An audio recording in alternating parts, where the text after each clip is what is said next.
a single, forgotten boy's sneaker, buried beneath the floorboards.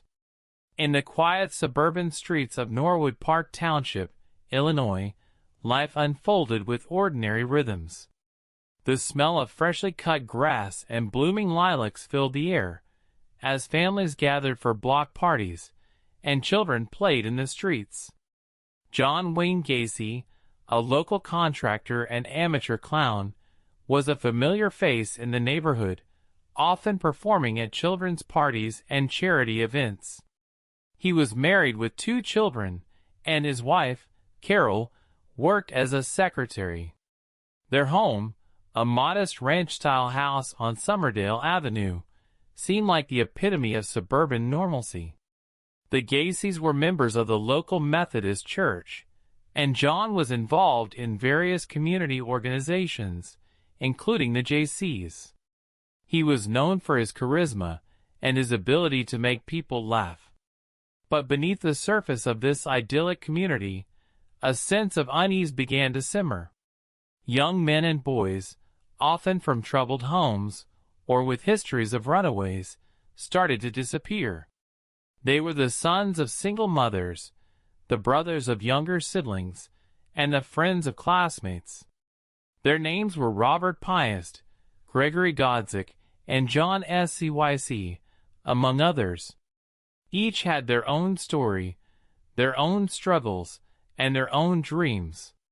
They were not just statistics or victims, but people with families, friends, and futures. The world they inhabited was one of disco music, bell-bottom jeans, and big hair. It was the 1970s, and the country was grappling with social change, economic uncertainty, and a growing sense of disillusionment.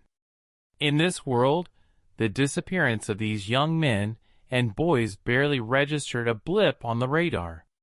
They were just another statistic in a city plagued by crime and violence. But for their families, the disappearance was a devastating blow, a never-ending nightmare of uncertainty and fear. They searched for their loved ones, posted flyers, and contacted the authorities, but the responses were often dismissive and unhelpful. The police seemed overwhelmed by the sheer number of missing persons cases, and the families were left to navigate the system on their own. As the months went by, the disappearances continued, and the sense of unease in the community grew. It was as if a dark cloud had settled over Norwood Park Township, casting a shadow over the lives of its residents. And then, on December 11, 1978, the unthinkable happened. A 15-year-old boy named Robert Piest went missing. His mother, Elizabeth, reported him missing, and the police launched an investigation. They found a suspicious smell coming from the Gacy house, and a search warrant was issued. What they found beneath the floorboards would change everything.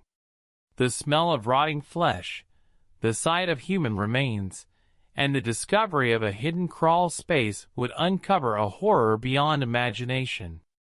The investigation that followed was meticulous and thorough, with detectives working around the clock to uncover the truth. They found a hidden room, a torture chamber, and a collection of disturbing artifacts.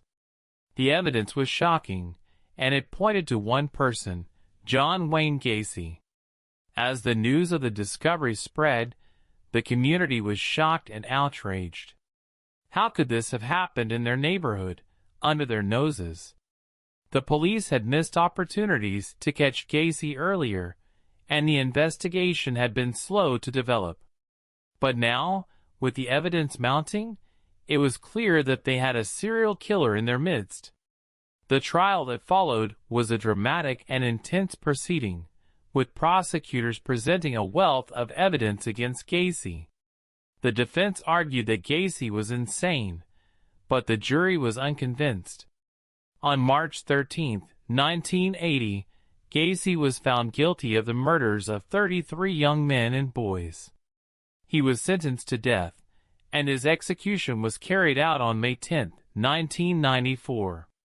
The aftermath of the trial was a time of reckoning for the community, as they struggled to come to terms with the horror that had been lurking in their midst.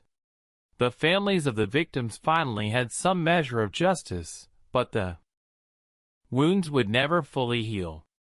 The case led to changes in the law, with new procedures put in place for handling missing persons cases. It also raised questions about the nature of evil and how it could hide in plain sight. Today, the memory of the victims remains, a haunting reminder of the tragedy that occurred. The house on Summerdale Avenue is gone, demolished in 1979, but the legacy of the case lives on. It is a reminder of the darkness that can exist in the human heart and the importance of vigilance and justice. The single, forgotten boy's sneaker, buried beneath the floorboards, is a haunting symbol of the lives that were lost and the tragedy that will never be forgotten. In the end, it is not the monster that we remember, but the victims, their families, and the community that was forever changed by the horror that occurred. The case of John Wayne Gacy is a sobering reminder of the human capacity for evil and the importance of protecting the innocent. It is a story that will continue to haunt us, a reminder of the darkness that lurks in the shadows of our society. And it is a testament to the enduring power of justice and the human spirit's capacity to persevere in the face of unimaginable horror. Subscribe for a new true crime case every week. If this story gripped you, hit the like button.